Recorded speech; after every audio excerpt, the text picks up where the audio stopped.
Okay, thank you everyone for coming. I'm sorry I was a little bit late. It was lovely to see a friend from Kathmandu who moved to the United States, who was so excited about our party for the 108 Lives project. So Dolma came all the way out from Queens to buy a raffle ticket so she could help the people at the stupa that she knows. That's so sweet. Yeah, which is really lovely. Did we know her while we were there? You guys didn't meet her.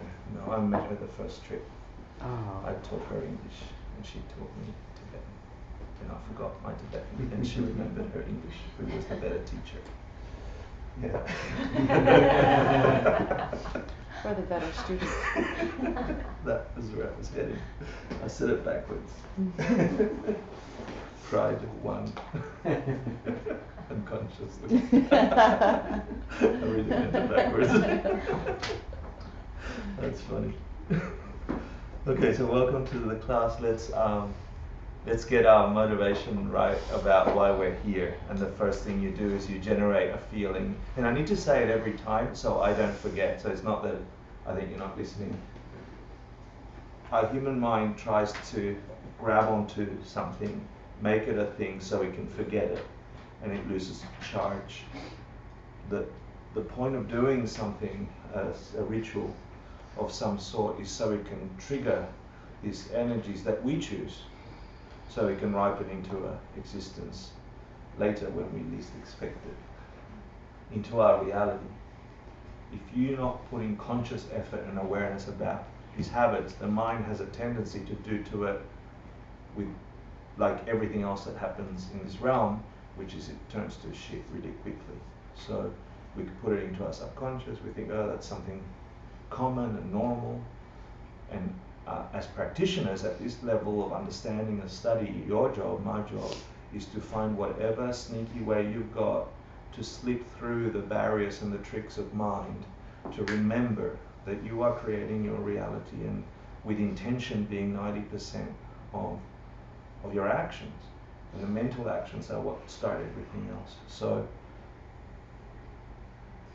there is a reason why we do this offering of the mandala and taking refuge, and when we meditate we do the 7-limb practice and there's certain steps. There's a reason why we teach in a certain way, why we do prostrations.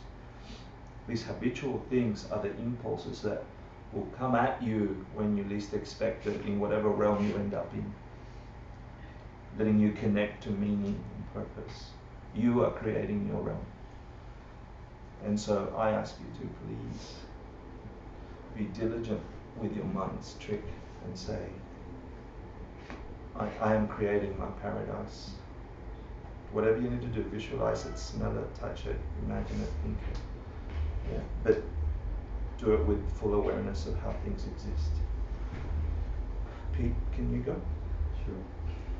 Sashi Pukir Jushin Metal Tram Vira Rimshin Hinde Badi Sange Shindu Mite Uari Dropunanda Shinla Chuparsho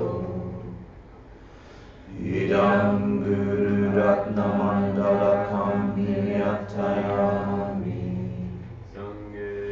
Chidam Zohi Joknam La Janchu Bardu Dakni Gapsushi Dati Jenyen Gipe Zonam Ki Gola Venchir Sangye Druparsho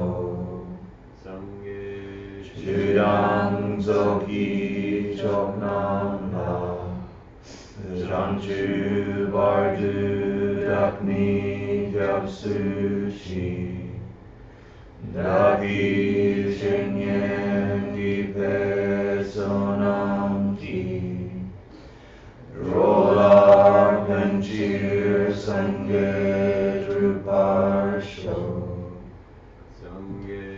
Chudam Soki Choknam La Sanchu Bardu Dakni Kyapsuchi Daki Chunyen Gipe Sonam Ki Rola Penchir Sanye Trupasho.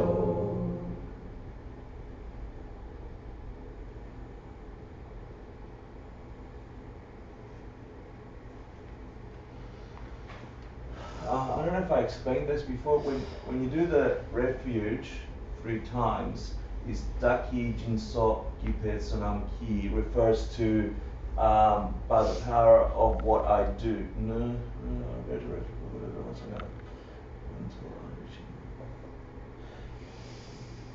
By the power of what I do, meaning when you say that when you're practicing on your own, Jinso. When you're coming to a teaching, you say Chunyen. Me as a teacher, if I was thinking of myself as a teacher, I would say, I can't remember it, something else. May I, by my teaching. You should say by my studying, Chunyen. And when you're on your own, you should do this phrase, say Jinso. Yeah? That's why it's crossed out. It never occurred to me that I've never explained it. Does anyone remember the third one? I thought it was just wrong. Really? Listening. Huh? Chinyan is listening. Chinyan is listening to the teachings. Yeah, the Jinsok is. I thought it's Like activities that I practice. do, so instead of listening and the rest. Yeah, but I'm saying, do you remember what the teaching one is? There's a third one, which is as a teacher, you're supposed to say something. When you're teaching somebody and you're doing it. I don't know it, so I always think of myself as a student.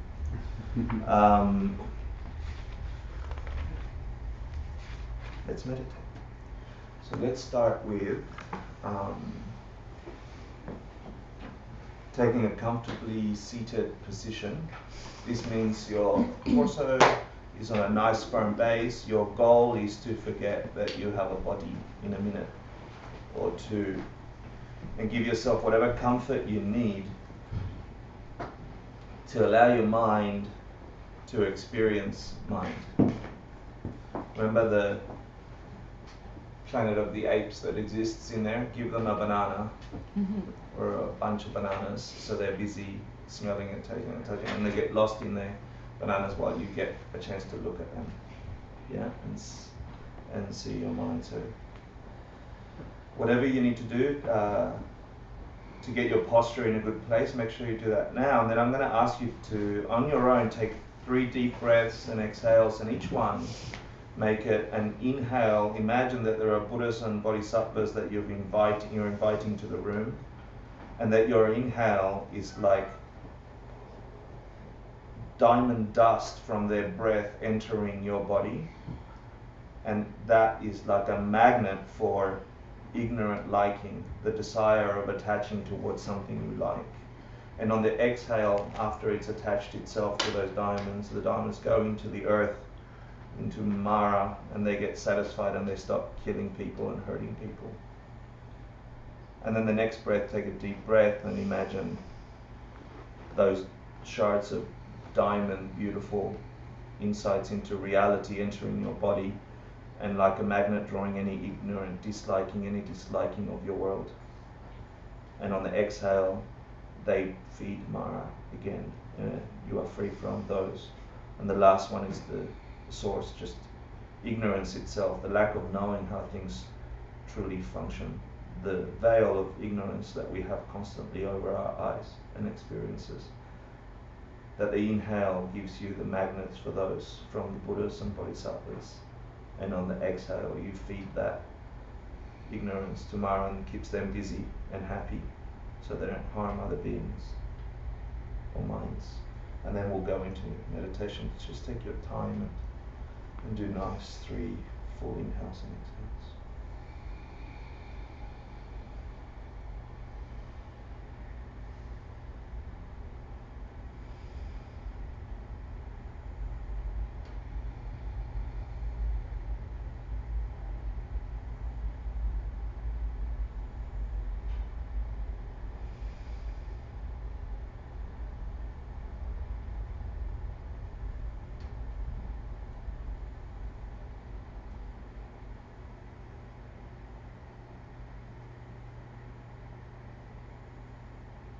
And just gently allow your mind then to begin to focus on the sensation of the breath entering and exiting your body.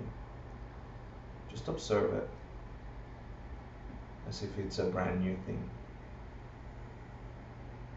If your mind gets distracted with anything else, don't stress or kick or anything, just watch it and it'll go away. Just when you remember, go back to the breath. And each time you remember, it's a bliss, it's more power to your meditation. So do that like a round of 10. Inhale and exhale.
Scan your sense of being to see if you're holding any tension anywhere, and don't get lost on the tension, just observe it and relax. Let it go.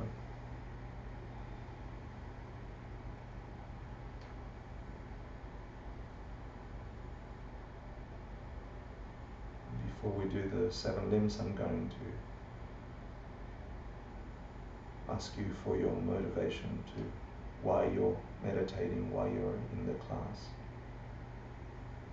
What's the big goal for your heart that you know of?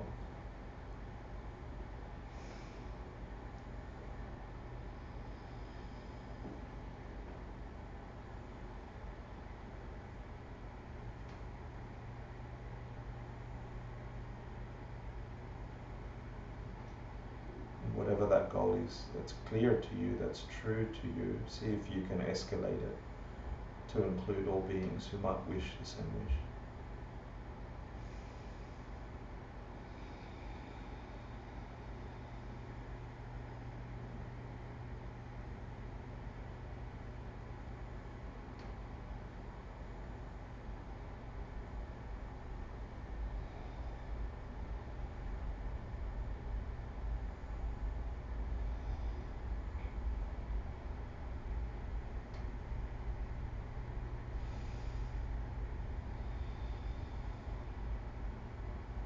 And add wisdom to that state of mind.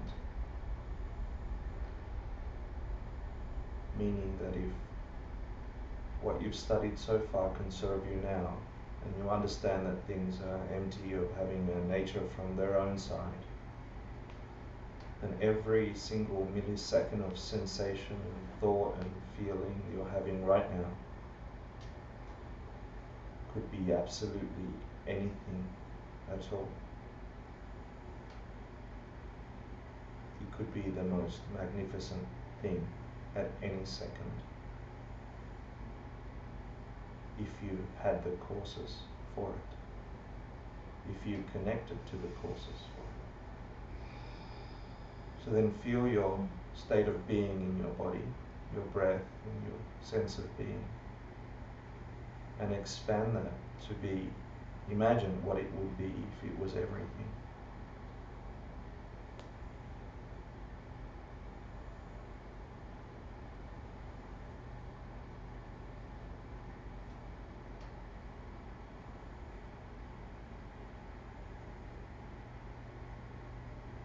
Any objections coming towards you become invisible and they pass straight through you. You are firm and steady in your awareness of truth.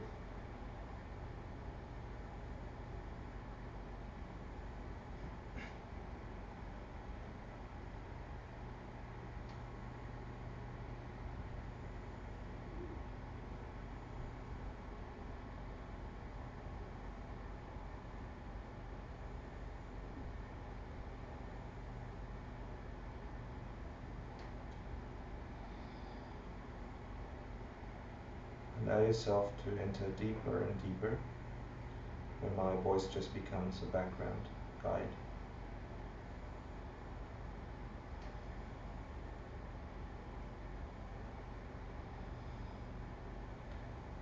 And before you ask your teacher to come, or the holiest being you can imagine, or the highest expression of virtue that you can conceive of, I ask you, what if today was the day they truly came in a way you never saw them before?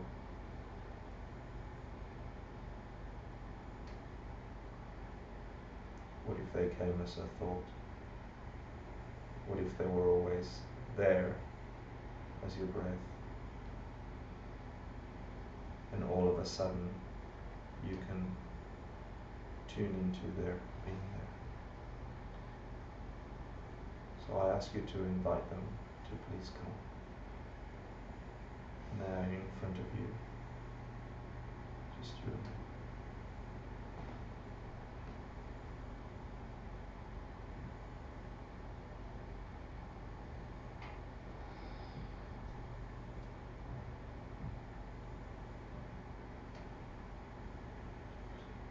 What does every answer and every understanding look like and feel like in front of you? What does every love, every expression of the deepest love feel and look like in front of you?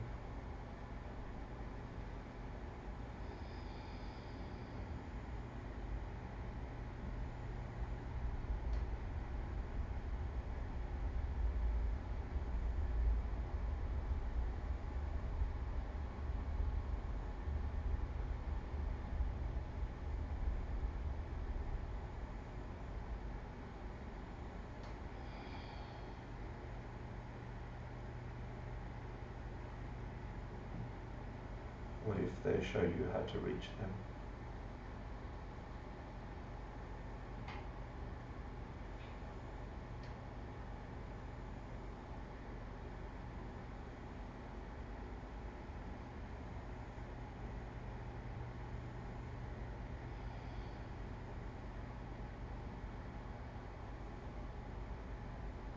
So in your impulse to connect with them, see if you can think of the most revered thing about them.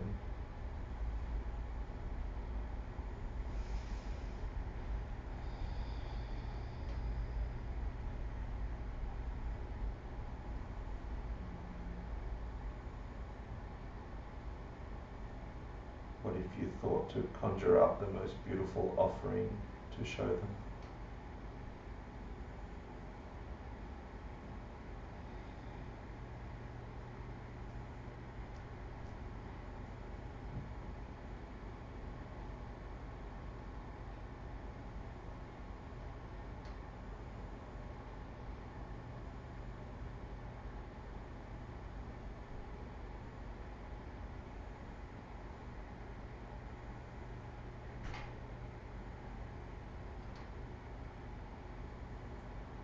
What if you looked inside yourself and saw the biggest obstacle that prevents you from being with them and just offered it to them with a plain honesty about knowing its existence?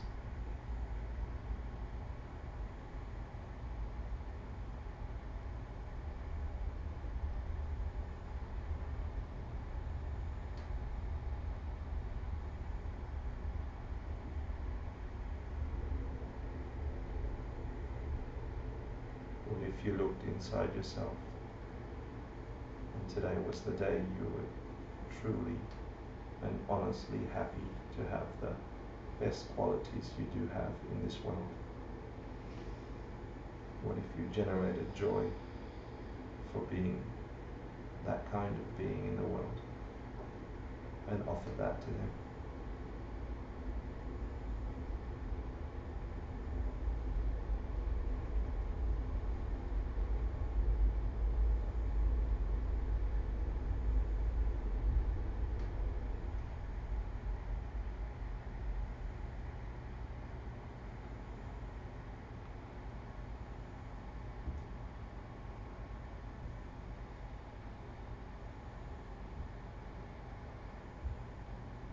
Now allow your mind to conceive of every goodness in the realm of people around you, the beings close to you, looking for their highest good, the most perfect sense of being, and be happy for them and offer that to them.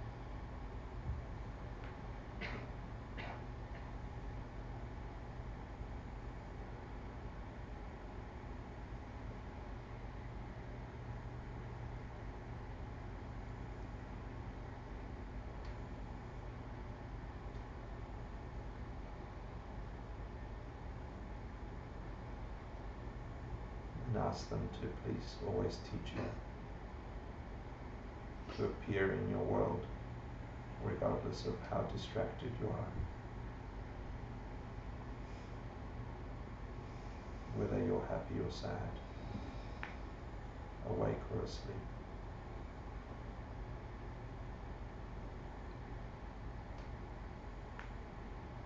And to always teach you.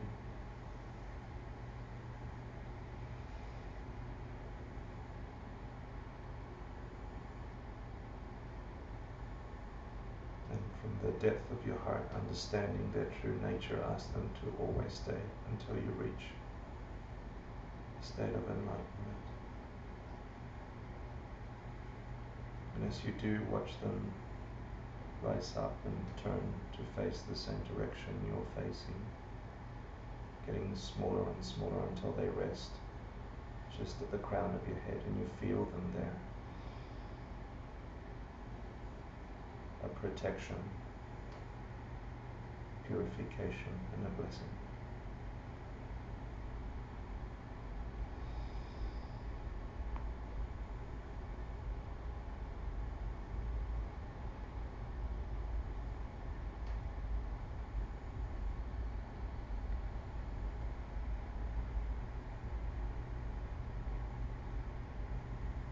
And when you're ready, you can open your eyes.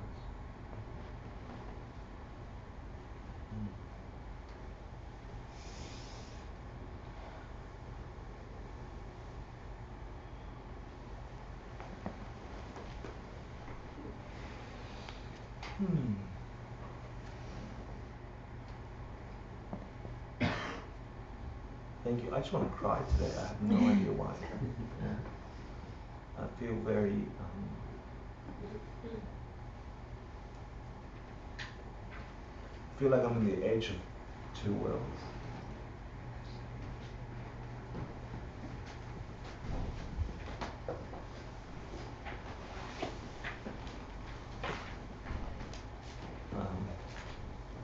My meditations the last couple of days,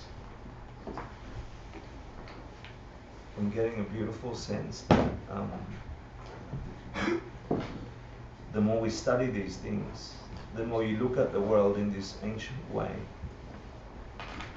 in this fundamental way, the more you see movement and shapes in the world that were invisible to you before but were always there.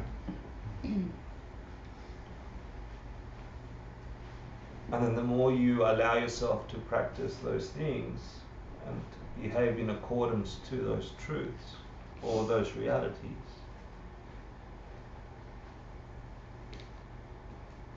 that you move in different ways in the world and you look strange and freaky to everyone else. Yeah.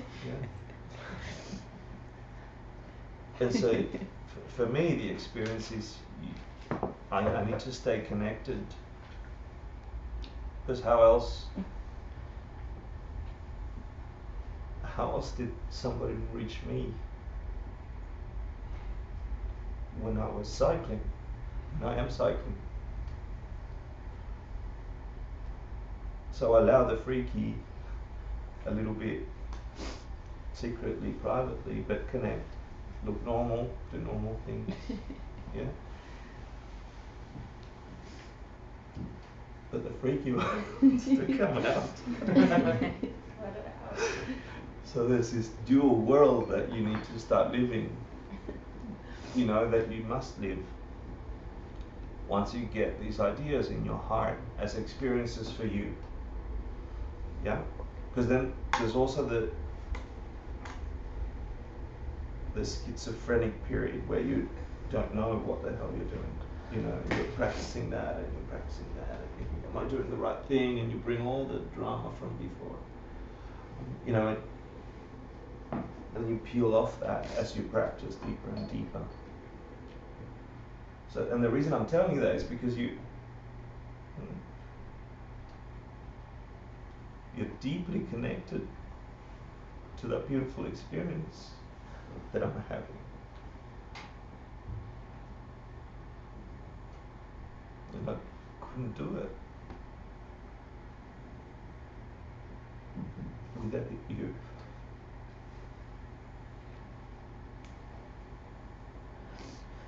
So I thought, I had to teach you the death and the realms. I had to share with you this bizarre chapter of the Abhidharma Kosha that talks about impossible things, bizarre things that when I first heard them, they're like so irrelevant. What the hell? What do you mean this mountain's made of iron in a square continent and a triangular yellow, That's the mandala, by the way, that we're offering, So that comes from this chapter, the Abhidharma Kosha. And the more I'm studying to share it with you, the more I'm realizing the layers and layers of truth that are available to learn internalize and use to be free from the stuff where the Super Bowl,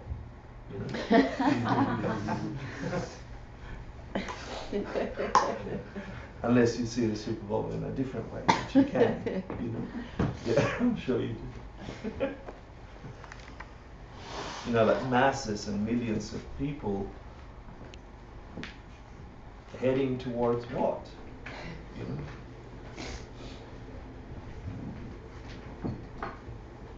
So I'm grateful and I thank you for giving me the opportunity to share these bizarre things at first that later become deep, deep truths, because their nature is empty, because we color them with that, and they function that way. They can function that way. And that's so the summary of what we're covering the Abhidharma Kosha, which was translated a long time ago into English. And the third chapter, if you get a chance to read it, is bizarre. It's like a bizarre fairy tale of worlds and measurements and time and space and the rest. But the reason we're covering it is for three things, The point of this class is at the end of the course, I said this last week, where the thing you are certain of is that we're gonna die, and I'm tired of saying it because it's like, okay, so we've become numb to it, but it's a truth. What if it happened today? What if it happened tomorrow? And if it does, if you'd stopped now, and it was true that your impulses continued, the bag of impulses that you don't even see now continue, but you don't have this body to mess things up. What would that be? And what would that be? And what would that be? What would continue? How would it continue? So to summarize, the Abhidharma Kosha, or this course, will say, well, there's three possible ways of landing. Three realms. The multiverse has three dimensions, if you like. The desire realm, the form realm, and the formless realm. We'll cover those tonight. We were supposed to cover them last week, but we had a lovely time chat. And then there's this, the reason for learning these things is the death meditation we'll cover at the end. And then there's this in-between stage, the bardo, which I think was one of the first things that intrigued me about Tibetan Buddhism. The Tibetan Book of the Dead, and they talk about the bardo, and in between it was so mystical and sexy and whatever. And I don't know if I'm much wiser than I was back then about that, but I'll share what I can. There's a bunch of it that's supposed to be kept secret, and there's also a bunch of misinformation, I think, around the bardo, so we'll cover that. like I said, we're covering, did I do that too fast? I did. Yeah. Bingo, bingo, bingo. So we're, no, I'm too fast for my own good, ladies and gentlemen.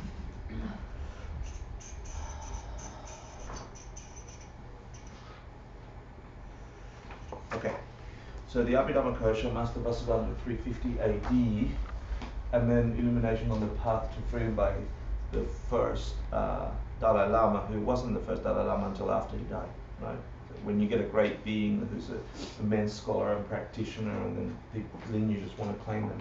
Well, he became the first Dalai Lama. He was a student of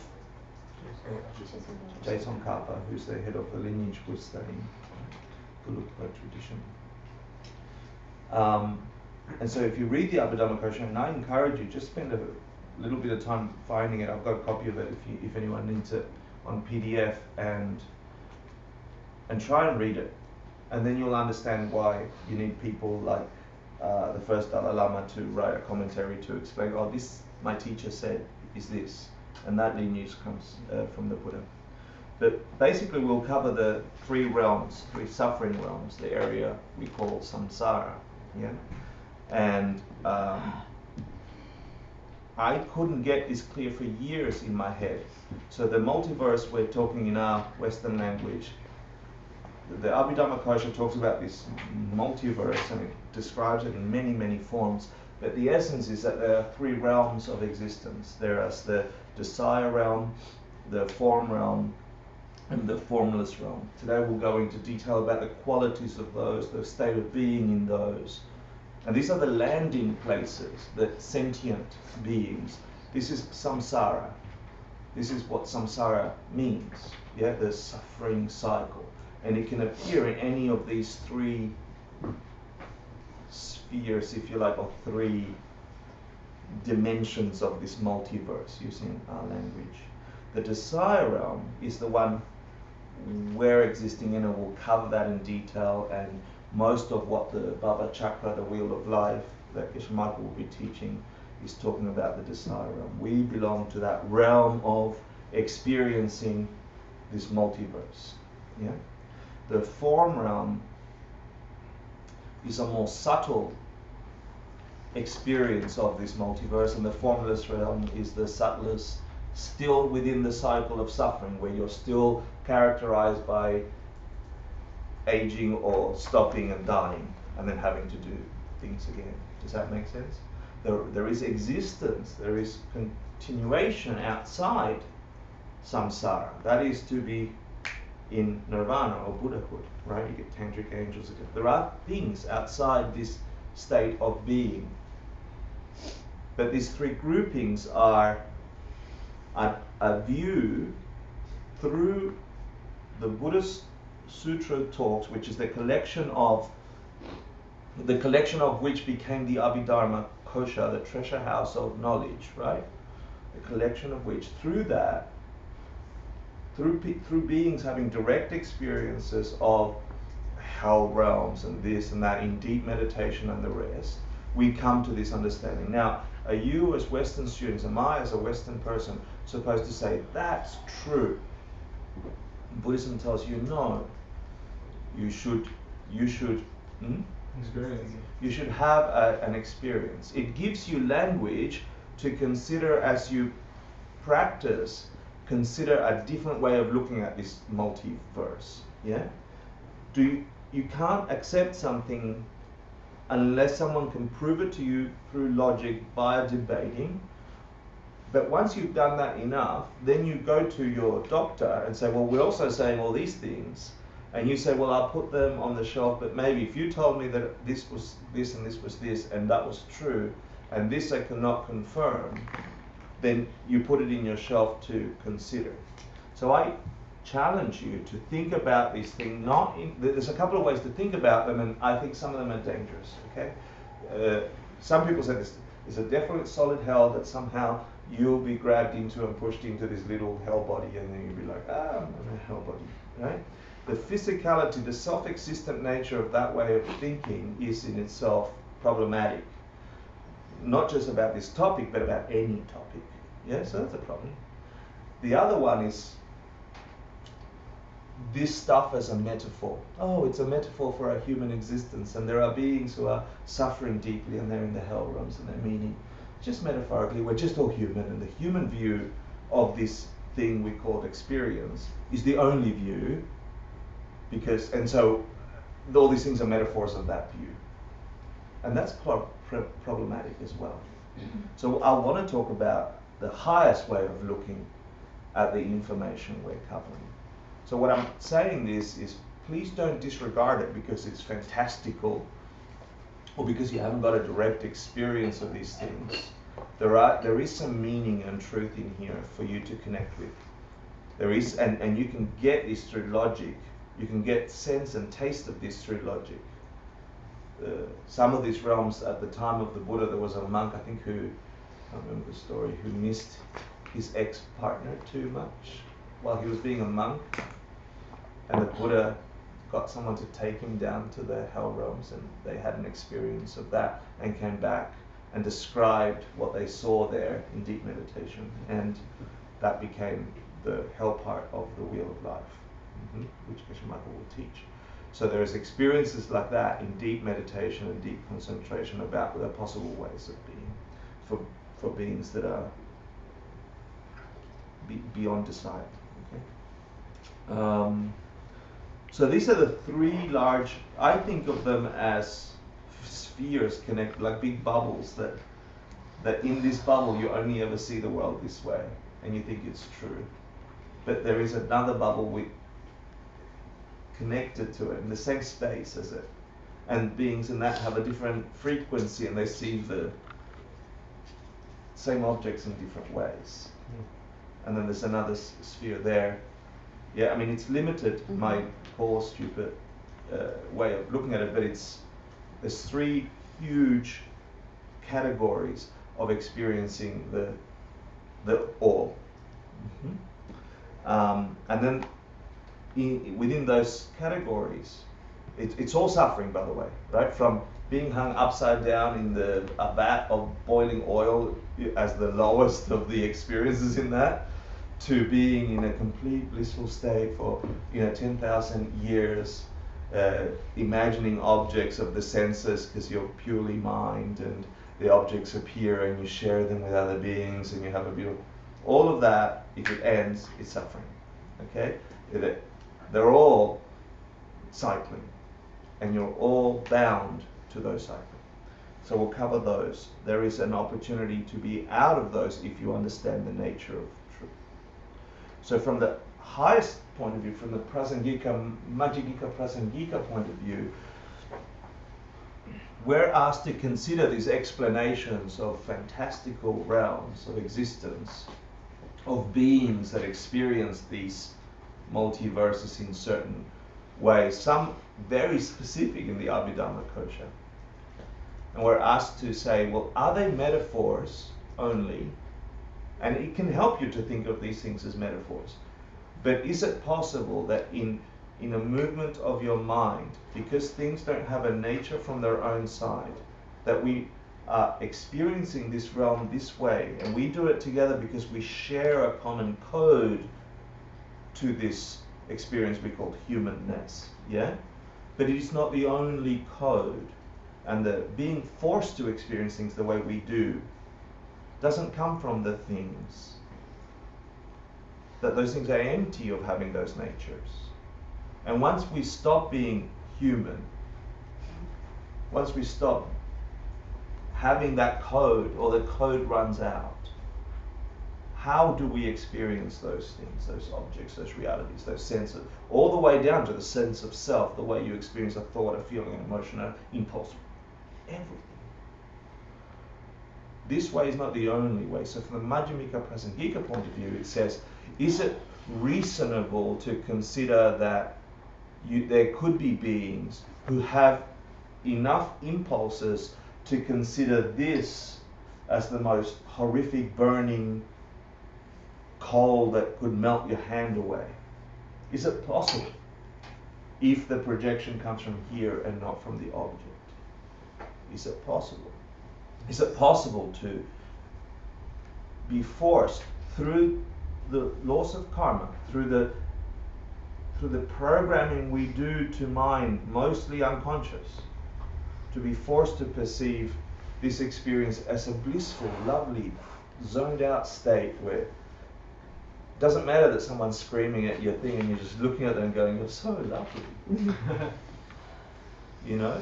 And they get more and more aggravated and you're still happy. Is it possible? And not as metaphors, as full-fledged, solid realities for you. Yeah? That we mistake for self-existently true. So this view says, yeah, so I was thinking, how do I share that with you? Because that takes lots of thinking and studying and considering and making mistakes in your world as you move around your world and saying, I don't think of this as self-existent, and then you completely engage with an object as a partner, food, sex, whatever, as self-existent. Now, I'm getting my happiness from that object. I know it's empty. But the millisecond as you finish thinking that, you engage with everything as this is what it means to be in this realm. So I was thinking, well, how do we do that? How do I get to the truth of that before we go spending time discussing the realms? And I thought about the idea of planet Earth, the idea of the Earth we call planet Earth. And we've sent out a spaceship into space and they took a picture and they showed us a little ball. And that's Earth. I mean, don't tell me you don't think of Earth like that. I think of Earth like that. That's Earth for real. Like it really is that way. Yeah. What about the poor bastards in the Middle Ages who didn't have that? They had their other ideas. What was their Earth? And you could say, well, they're having an experience of the Earth like I have an experience of the Earth when I walk down Manhattan. It's flat and it makes sense. I can see how they're limited, stupid, way of thinking, uninformed. Yeah? But this way of study, for me, it's a subtle thing. It allows you to have a different experience of the world if you let yourself. And see if I can say it right. For that person that died in the Middle Ages, with its family and lovers and food and whatever, the Earth was really that. It wasn't not that. And it wasn't that they could ever conceive of the world like I'm conceiving of it. And if that is true, then it holds just as true that in 100 years from now, someone will say my primitive view of planet Earth from that little photo from the fake landing on the moon. That was I don't believe that. Yeah. No, I do believe the landing. I don't believe that. That's a fun idea. Yeah. It's conceivable that my view is expired by someone else's view. But don't tell me I don't hold it fully, correctly, truly as is now. And in that respect, then you could see that a being, a deeply subtle being, like Master Vasubandhu, 350 AD, practicing in meditation for long periods of time, having studied deeply with great realized masters, could have a view of this world truly projected from his karma that shows a different, deeper perhaps, broader. Yeah? And in that point of view, I'm like, wow, then the realms is something worth understanding. So I just want to pose that to you. Again, depending on your level of study, depending on your level of digging at your world, you have to come to terms with it. My recommendation is don't allow your mind to grab any of this stuff and say it's just a metaphor for Madonna and Donald Trump, who are the gods, and the poor people in Nepal who are in the hell realms. And I'm somewhere in between. And then what? And then what? So there's a whole school that thinks that. And I think that's a mistake for us. This can push you further if you give yourself the mental pressure to go consider something fantastical. And there's something else in it. So that's my sales pitch on that. Let's talk about desire.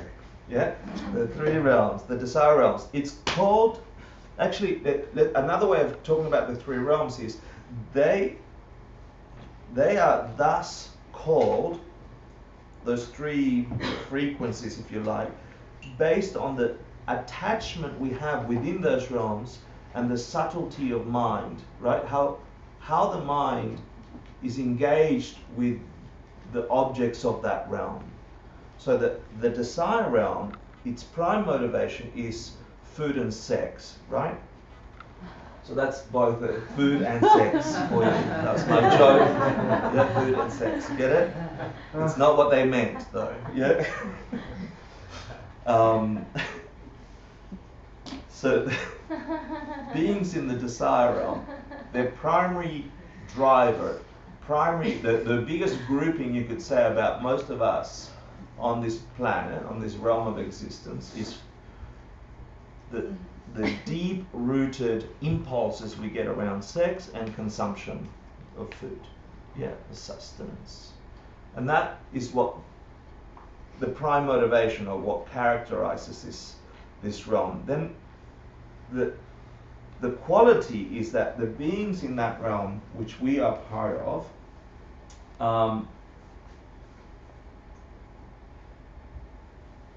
our mind, our mental state is engaged with the objects in this realm, and we struggle, which was your word for me for the day, Linda, thank you. Yeah? So we struggle with each other for the objects we desire to be close to or away from. Yeah, so you've got what I want, and we're forever struggling, and because of that struggle, we do what I call non-virtues, but not in the what I used to call non-virtues in the religious sense of someone's watching and Hector, you've been a naughty boy, but non-virtuous in the state that I am prepared to compromise some goodness in me to acquire something that I want that I know is against you. Yeah, that it's, if I get it, I know you don't get it. If you have it, I know I want it, you shouldn't have it. And in that engaging, in that struggle for the stuff, we at whatever level engage in non-virtues or mental causes that will produce suffering for us later. So the desire realm, its quality is that beings within it, humans are in there, animals are in there, and I'll cover the other in a second. We struggle with each other to get stuff or get away from stuff. And in that struggle, because we think the stuff is going to make us happy, the stuff we desire, right, is going to make us decide to be towards something or decide to be away from something.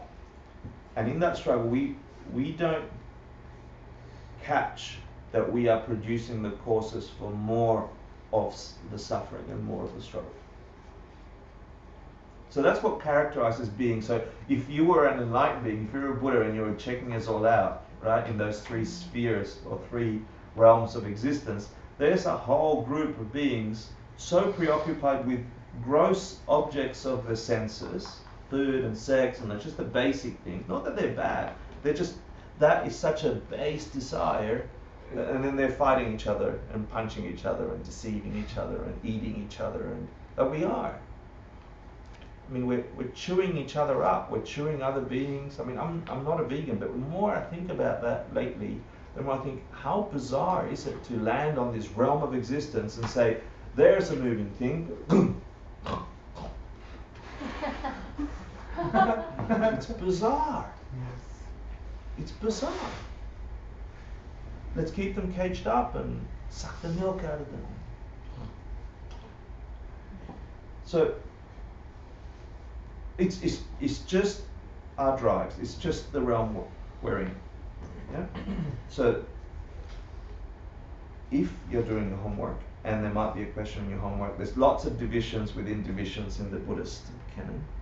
One of the divisions is that there are 20 divisions within this realm, right? The first thing is that the realm will at some point end, right? So you will, despite your want for food and sex, etc., you get a reset, yeah? And you think that you've struggled 60 years of your life, 50 years of your life, 30 years of your life, 20 years of your life to try and get just the right house and just enough money and just enough things to get more cows to eat or more things to get or more things to avoid. Avoid the cold, so I have my house in the summer and have it. It ends. It resets. We all exit in this room. Yeah, every single thing we've struggled against each other to get, bye-bye. And like I said about the Super Bowl, why is it really that we don't see it? Why is it that we don't consider it? Why is it that we still cycle? Like if there's anything to prepare for, it's a state of being that is light and free from all the struggle and all the sense of being. But I didn't know to know that at the beginning. No one knows to know that in this realm. We're driven by objects of the senses, food and sex. So, let me give you a little summary of the 20 divisions of the desire realm. It starts with the 8 hot hells, which you'll find a detailed description of really gross states of being, disgusting states of being. Like I said before, if your karma demanded it, based on the empty nature of all objects, it's feasible to know that at some, you could have a gross experience of suffering beyond any suffering you've ever had before. Or not just you, anyone. So they say that there are 8, I don't know any of these, I haven't verified, I haven't gone on a meditation trip to any of these places, so I take them with what I shared with you, which is an understanding that if the Buddha was right about the 4 Arial truths and every other experience I've been able to verify for myself, then I'm on the Buddha side about listening to this stuff. I'm like, okay, I see where you're hearing that. This could be a possible location for my mind, in my experience, if I don't watch the warning signs of my impulses. Yeah. So the 8 hot hells is 8 out of the 20. There's also 8 cold hells, like freezing places, where your body splits up as soon as it appears there because it's super frozen, etc., etc. And then there are these things called temporary hells, which are not even counted in the 8. So the 8 and a few others, which are the temporary hells, and they call these. This is an interesting one. If you read it, one of the temporary hells, and I can't remember the name of it, happens when a concentration of events occur in a certain place. Geshe Michael uses the example of a plane crash in the middle of the desert, for example, and all the beings in that plane crash are burnt in the next 20 minutes or something, and the intensity of that makes that entire location a hell for a period. So there's 8 in the 20 ways of dividing the desire realm. There's 8 hells. Yeah. They say that the cold and the hot are sort of the other side of each other. The one preta realm, or hungry ghost, or craving spirit, depending on how you name that. And this is a state of being where you are forever unsatisfied, and you're always seeing things that could satisfy you close, and the closer you get to them, the more disgusting they become, and the more dissatisfied you are. And they have a subtle state of physicality, and this is what we in the West might call ghosts or phantoms, or nothing español, etc. And so they could coexist in the realm that we are as humans existing now. They could be in this very room, and they could be having very different and subtle experiences of liquid and warmth and light as us, and there are moments where we might see each other, but there's rarely that happens. So is it like the idea of an oasis, like the closer you get to it? Yeah, in fact, they say that they might see an oasis, like they've been starving for, or been thirsty and for ages, and they see an oasis, or they see a pool of water, and as soon as they get to it, they've got tiny mouths, so they can't get too much in quickly. They've got big stomachs, yeah, and. So it's just like a state of being after you pass through the 8 hot hells? No, they're not in specific order. Oh, they're not. No, they're not in specific order. They can be experienced. Okay, he goes metaphor, metaphor, metaphor. Okay. Why were you born here and not in South America? Why were you born in South America and not in Right. China? Why were you born in China? Yeah, Right. and those different states of being are concurrent. Yeah, and if you could be born again now, where in all those places would you be born? Can you tell? You've got no idea. Right. Yeah? So So we could be in any one of those divisions. yeah, at the moment we're not. We're in the human one. Yeah, Right. just letting you know. Hopefully. So the quality. And Geshe Michael might talk about these because these are described in the Wheel of Life in the Baba chapter, right? So they have a subtle physical form. There's lots of information you can study about them. I don't want to cover them in detail in the class. I just want you to know that they exist. Because the way of being, the way that would create a perception of I am forever wanting something and I can never be satisfied would come from what kind of quality in your mental continuum. What kind of quality does a mind need to perpetuate or take care of or grow or cultivate in order to have a full-fledged experience of a solid reality that means you are never satisfied, and when there is a hope that that water is there and you get close to it, it turns into pus and vomit and blood and you can't take of it, you can't partake of it, and so you sit over there and then you're forever in that hope of getting and never fulfilled. So what kind of mind, what kind of energy would you need to plant in your mental continuum for it to grow and grow and grow to that state of solidness? Was that rhetorical or? Yeah, no, it was not rhetorical. I It was was gonna for- guess. Yeah. Either like constantly craving, or is it like not satisfying, not giving other people what they Or want? starving them. Taken. Yeah, it's Like- constantly taking. It's the second one, right? But it's also the other one in terms of the impulse behind it, right? It's like well, depending on the quality of the predator. But mostly it would be the stinginess, the mine, precious. Yeah. Also preventing other people from completing their goals. or having Exactly, things yeah. they So want. it's all for me. It's at the very basis, right? So it's against you and me, the struggle. So that's the idea behind that, but not metaphor. Like if all things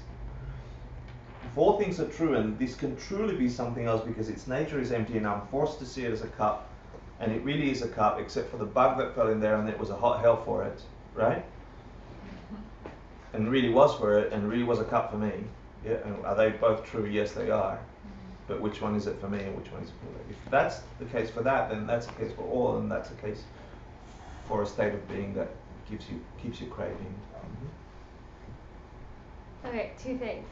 Yes. One, so the divisions, so like the hot hells seem like more of a place, and then the other things are like things that exist. Yeah. Okay, good.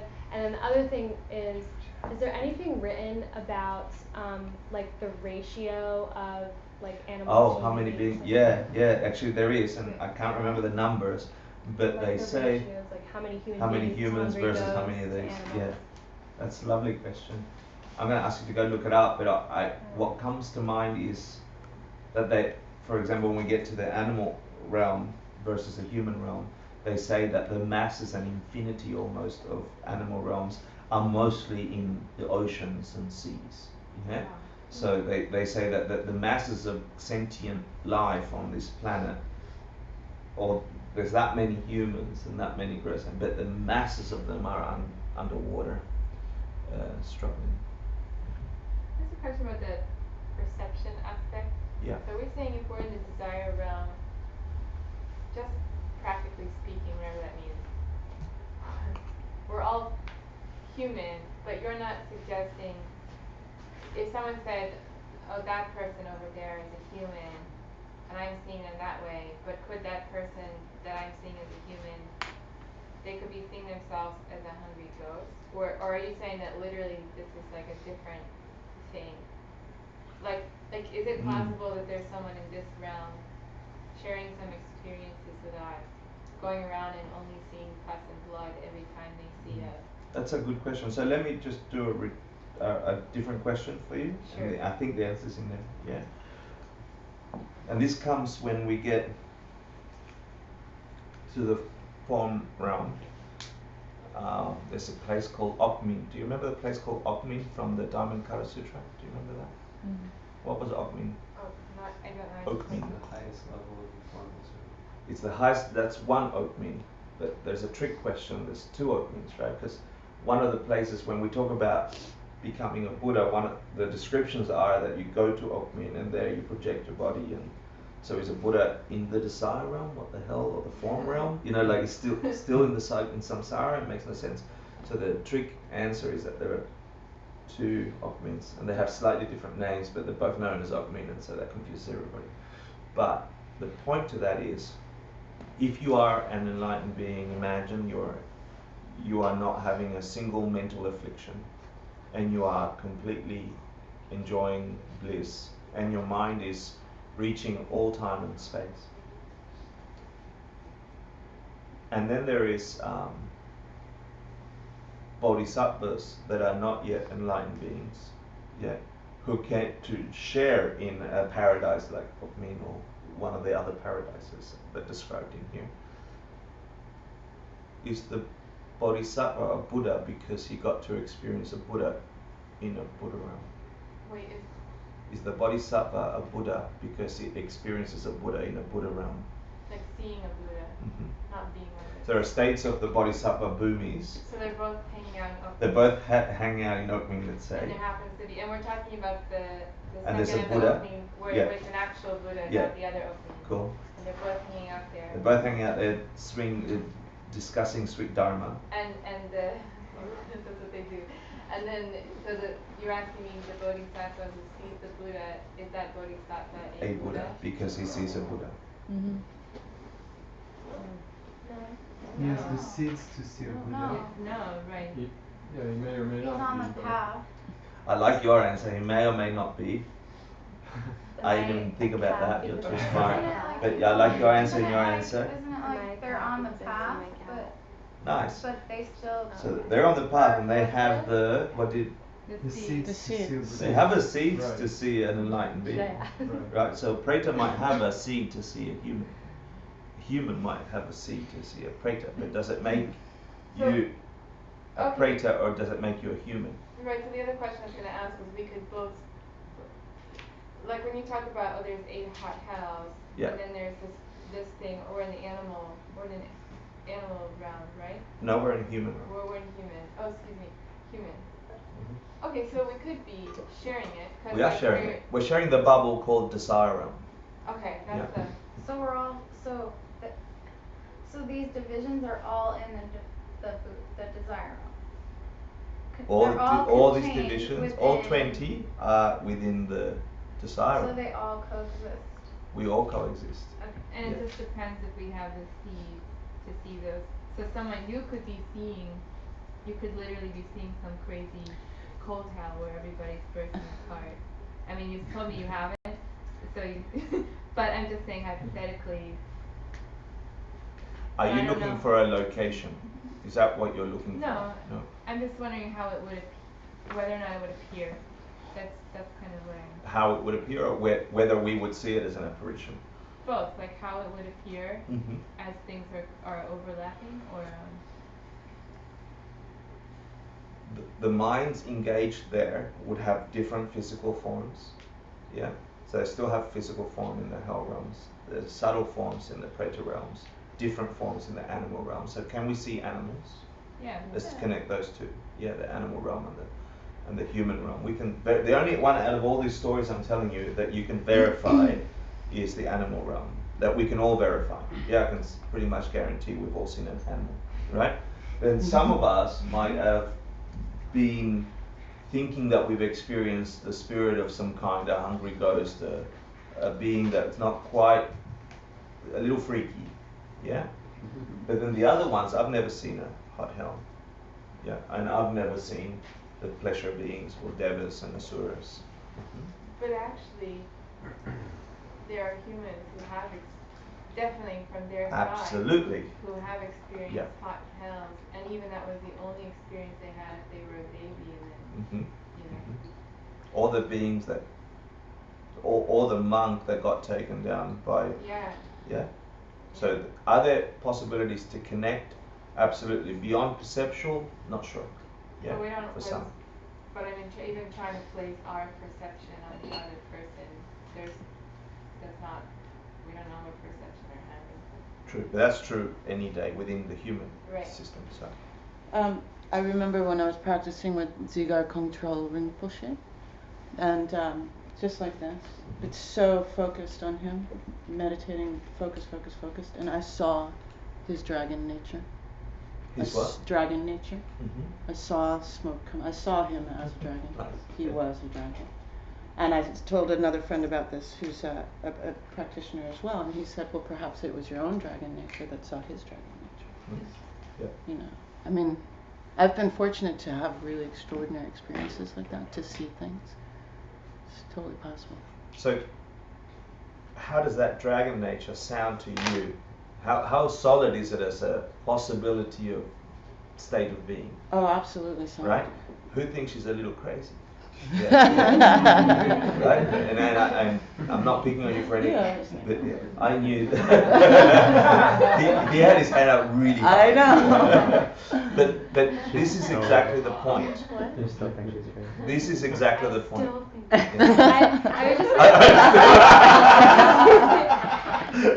I was just gonna say, You're crazy that was too. Steven's joke. You guys just Oh, didn't okay. hear it. I heard it. My question was, or like maybe an insight.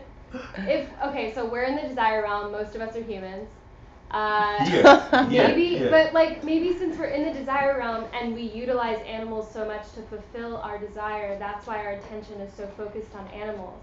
I mean, maybe like Oh, I see. this dragon nature that you have is helping you access a certain type of fulfillment within this realm. Mhm. And that's why you have more access to it than like we would. Whereas like maybe pretas can like see us more than we would see them because we fulfill some sort of, does that make any sense? It's a good way to investigate it. All I'm asking for you to do is to continue that thinking Mm-hmm. and engagement with the content until you come to some way of settling. Yeah? Because I can't verify your dragon thing. It sounds beautiful. Yeah? But all of a sudden you dominoed a whole bunch of experiences that I had that are of a similar nature about something else, and it's given me solidity to that. It's like, oh my God, somebody else saw that realm. Mm. Yeah? The fights and the struggle we have is as beings wishing to evolve also comes from the misapprehension of the nature of reality, like not seeing things for what they truly are, but seeing them in my way, and my way is the right way and the only way, and then I'm fighting you. There is no dragon nature, and there is a dragon, there isn't, and in that we destroy our exit. Yeah? So there is something in that. I don't know if I just confused you, or let me just share the other 6 rounds. No, I didn't go all, yeah, I'll do them here. I'll do them here, because we talked about, my buttons are so fast. Can you push out the 4 humans and this? Yeah, I'll just explain. Sorry, I jumped ahead. And the 6 pleasure beings. Yeah. So we said, here we go. Damn it, Hector. Stating 1 and 2 and 3, 4, 5, 6. Okay, here we go. So we said the hot hells, the pretas, the animal realms we don't need to talk about. You've seen them. Yeah. The human beings. It says there are 4 kinds of human beings, and it refers to the 4 continents. When you read the Abhidhamma Kosha, when it talks about the cosmology of the human realm or the universe, in the center you have Mount Meru, right? And you have the 4 continents. And when you're actually doing the 37-part mandala, you do this continent, the eastern continent, which is facing you always, and then you do the right. First you do that continent, then you do that continent. You pour in sand on the mandala, you do that continent. So there are 4 main continents, the 4 main directions where beings exist. Yeah. And so they say there's humans in each 4 of those. Well, and then they say on either side of each continent you do other subcontinents. Yeah, and so the 4 refer to those 4 continents. The small ones don't get counted as 3, per section, just 4. That's all I know about it. I don't know much more.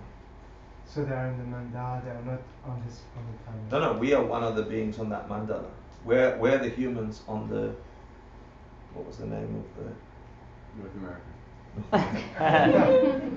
I know the translation, I don't know the Tibetan. It's called Kaplop. The way you translate it is Kaplop, which is a continent where there's this jewel-fulfilling tree that drops this jewel into the ocean once every now and then, and when the jewel drops, it goes Kaplop, and that's where that's all I know about that continent.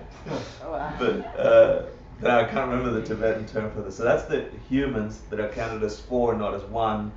In this count, yeah, and there are many different counts as well. So I'm just giving you one count.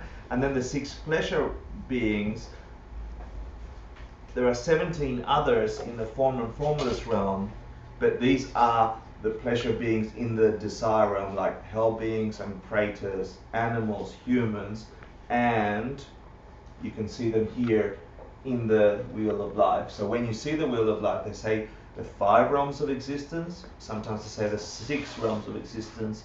That's talking predominantly about the desire realm, which includes humans. I think the humans are over here. Animals.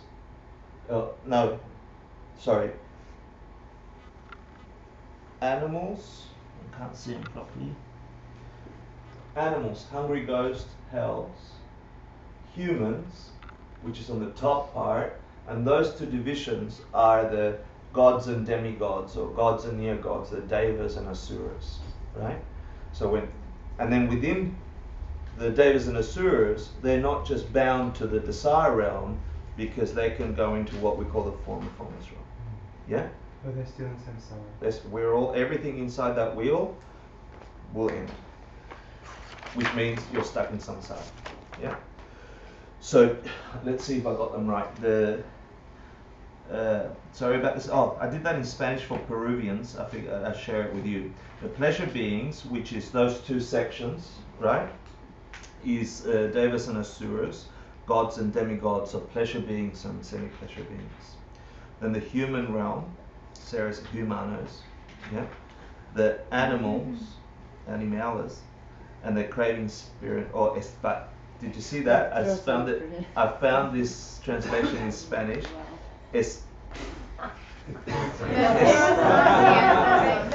Espectros hambrientosos. It was so difficult to do. Wow. Espectros, starving specters. Yeah. And the 8 in the hell realms.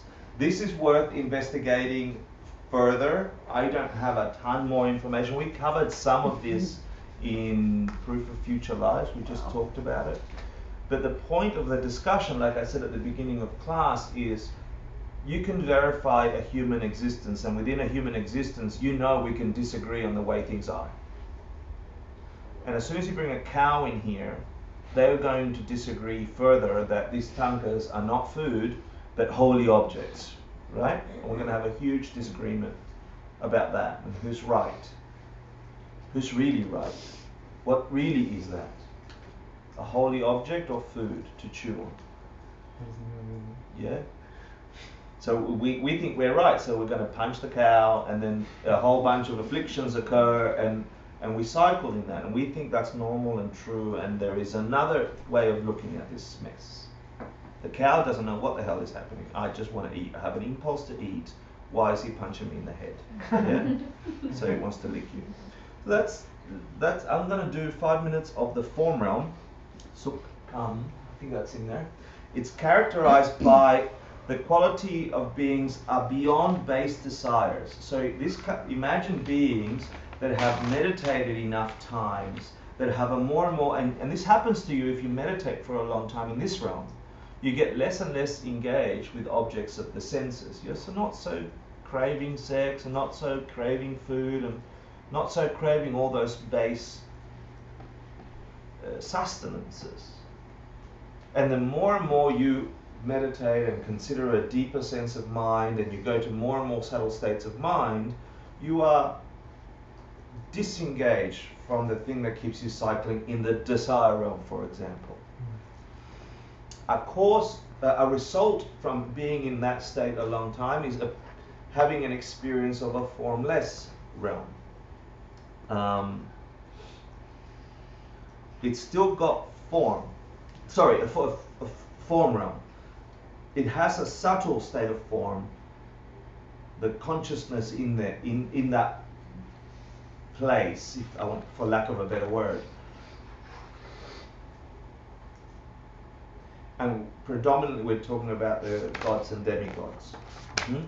The objects are not food and sex that they obsess about, but they fight with mental states of being, yeah, or they engage and get lost in, and there's stories about them being able to create objects or mental objects of enjoyment and getting lost in it. And I imagine it's like a programmer that gets so lost in the code that they're coding that they're in the code. They're no longer coding, you know, and they're having this transcendental experience of this code that they're coding, and we don't have a clue what the hell they're doing.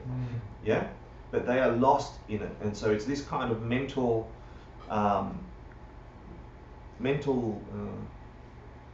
Exhilaration. experience that they're having that is beyond the grossness, but it's still the same flavor except about a different object, a more subtle object. Beauty is the nature of it there. Like, it's a good karma that you're experiencing. It's they call it the form realm because physical form reaches its peak, if you like, or its highest expression. Beyond that, there is no place where form, physicality can be. Yeah? So the most beautiful forms you could ever imagine, which are these subtle states of physicality, like light, and that can be experienced, happen in this state or in this realm. Like thought, you're talking about things that are beyond the sense aggregates, but not including thought, like me. No, you still have form here. I haven't. Sorry, I misspoke. Let me think. They might be lost in a state or become attached to something that's very beautiful, that's not a physical thing or not a sense thing, but could be a mental thing, like a very beautiful picture in their mind, or like music. A sensation, a memory, yeah. Is it as possible to practice in the form realm as it is in the desire realm? No. So that's one of the things when we talk about all the possible places to end up. Back to the Super Bowl as an example, right? That we as humans, we can do magic on this planet. Forget anything. We can build airplanes. We can take care of each other. We can experience love. We can cure each other's diseases. We can do magical things. Hugging somebody for 20 seconds, I was told, is a beautiful thing, right? So as humans, we can do these magnificent things. But even with all that capacity, we go and spend it on the Super Bowl, get drunk, and do you see what I mean? It's the same thing. We get distracted by the mirage of that realm, yeah, and we lose the opportunity to become its most magnificent expression. And this is the same. They say once you've entered a form realm or a formless realm, all you're doing really is you're burning up more karma that keeps you there than you're actually generating. And the perfect balance of beautiful karma and enough suffering to keep you focused is the human realm. So the debit-credit ratio between building courses for freedom and using up courses for pleasure, the human realm within the desire realm is the most perfect balance of practice. They say, unlike the Western view and Walt Disney's view that the animal realm is this beautiful place where birds chirp and they like each other and the whales are singing to each other, and unlike that, the Tibetans and the Buddha view is that any being in a lesser realm than the human, i.e. the animal realm, is forever jittery that something's going to eat it. It's in a constant state of fear and apprehension that it's going to be terminated. And it's this drive, it's part of the nature of being in that realm. That's why things don't stay still when things are swimming and jumping and flying. So it's not like they're all like, I'm a bird and I'm going to tweet, tweet. You know, like, it's not. It's this, you're going to be eaten. And so that there's not enough time to think, where's my experience coming from? Is there things emptiness, or is there, you know, there's no time. You're going to be eaten. What about sloths? Yeah, sloths can do it, yeah. If they don't get run over when they cross the road, yeah. What about pets? What about pugs? Pets. Oh, pets. Yeah, well, they're like, Pugs. within each realm we have variations. You know, there are humans who are living worse than pets on this planet. And there are pets that are living better than humans. And there are, but it's still the pet, no matter how much I teach it English, it can't conceive language and therefore will not be able to communicate with us in the way we're freely communicating now. That requires karma. That requires a storehouse of rapid karma burning up, goodnesses, for us to understand each other. Dogs don't have that. You know, they're like, So how do animals create the karma ever to be a human? Like, and at some point I was not a human, I was something else. How do you create karma in that realm to get out of it? Amazing. Extremely difficult. And I'll give you two answers after I give you the rest of the part. Don't forget that question. It's an amazing question and it should be in your head for a long time, because I'm not going to give you an answer that you're going to go, oh yeah, okay. Remember I said there were 20, you could divide the desire realm into 20, or you could divide the form realm into 4 levels and 17 sections, and here they are, okay? So, but the basic thing you need to understand is that in the form realm, just like in the human realm, in the desire realm where they have humans, animals, etc., there are just levels of existence within that grouping that have different subtleties. Their minds have different subtleties on how they engage to that world. And so the first level of the form realm is the most important for us as humans, because that's the platform where your mind needs to be at in order to get a clear enough experience of the nature of reality. Seeing emptiness directly only happens with your mind on the first level of the form realm. And the way you get it there is by practicing certain meditations. Yeah, and you can have deep, very deep, and extremely deep meditations that cause you to be in any of the 3 flavors of the first level of the form realm. Does that make sense? Yes. The same on the second, a deeper, more subtler level. So you sort of overshot the first level, if you like. You lost the point when you reached the place where you could see emptiness directly, and you got lost in the Super Bowl, and you continued to be in those subtle states of meditation. Well, there you could have a more subtle, a deep, very deep and extremely deep sense in there, which is you've missed the point, yeah? Or you could have the third one, or on the fourth one you have 8 levels, I think, yeah? Ogmin being the peak of existence there. I thought that Ogmin was the formless realm. No, it's a form realm. Oh, it's in the form Yeah, realm. it's in the form realm. The Ogmin, not that the Buddha's in. Okay, because I was going to say, That's the trick question. That's the trick Yeah. question. Because then you go, well, how can that be, right? Right, That's, yeah. yeah. Is it possible to be in desire and form realm at the same time? Okay, is it possible for whom to be in the desire and the form realm at the same time? So meditation, the point of all this, yeah, the point of all this is, according to the scriptures, your mind needs to be able to enter a subtlety of being. That means your mind has entered the first door of the Right. form realm. Your body, you don't feel it. That's what Geshe Michael keeps talking about. If someone put fries under your nose, etc. I don't know if you've been able to meditate to that depth. But that depth is what you need to meditate, where your body is still here. Your body is still ticking, it's aging, it's got blood pumping, no problem. Your mind has transcended that state of being here, and it is in a more and more subtle state of awareness and being. If it hits that first level of the form realm, and one of the signs is you're not aware that you're sitting there, you're not aware that you're that you're breathing, that you're in a meditation room, etc. That you're not in here. Yeah. At that point, if you've done the right training, educating yourself on wisdom, if you've colored your mind with compassion, with bodhicitta, if you've practiced, things can happen in that realm. The thing that can happen in that realm is the direct experience of the ultimate nature of things. That's all we need to reach.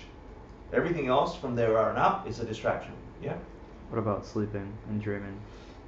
What about sleeping and dreaming? Meaning you forgot your body and you're sleeping and dreaming? Is that what you mean? They call that a bardo. Yeah, it's a concentration, it's a meditation, it's a maybe lucid dreaming. I don't know the answer to that. I don't.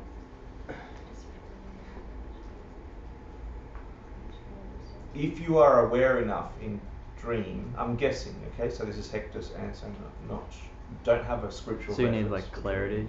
You need to have the focus and clarity of meditation in order to have, and the impulse to have the experience of emptiness. I don't know if you could have it in a dream. Yeah.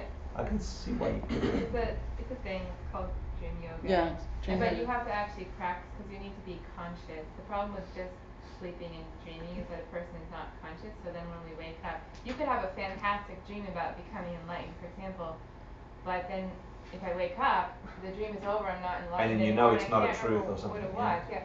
But if I was actually conscious in my same mind, which means that's what mean what it is to be conscious, because we're able to string that together, and then you can practice meditation even while you're sleeping, and then it's fine. But then it's Then like you can call it meditation, you're saying? well, no, I mean, no, literally, if my sleeping experience in my dream was just as conscious as this current one, and this mind continuum had actually strung the two together at the moment I fell asleep and practiced the yoga while I'm sleeping, it's the same mind Sure, continuum, yeah. then I can meditate also while I'm sleeping in my dream, if that's what you did, or however, whatever meditation means to you, and then actually develop, and yes, you could see emptiness directly, but it's not necessarily any better because you're asleep versus awake, because they're equivalent. That's Because it's still your they mind call engaging. this It's a is nice like answer. a dream. You know, Yeah, for that's a scripturally, nice these answer. are basically equivalent in terms of which one is real. But This is like the a dream. experience of emptiness is an experience of extreme awareness. So we have to be aware and conscious. Yeah.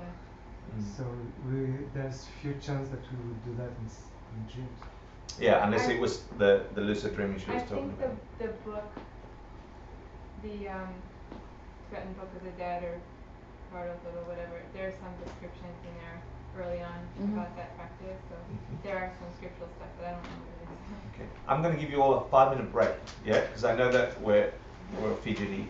And can you come back after 5 minutes so we can do the class? Okay, thank you. And we'll talk about how can an animal ever not be an animal. If you fall around or you desire around with more chance to become enlightened. Desire. Desire. Yeah. Hey.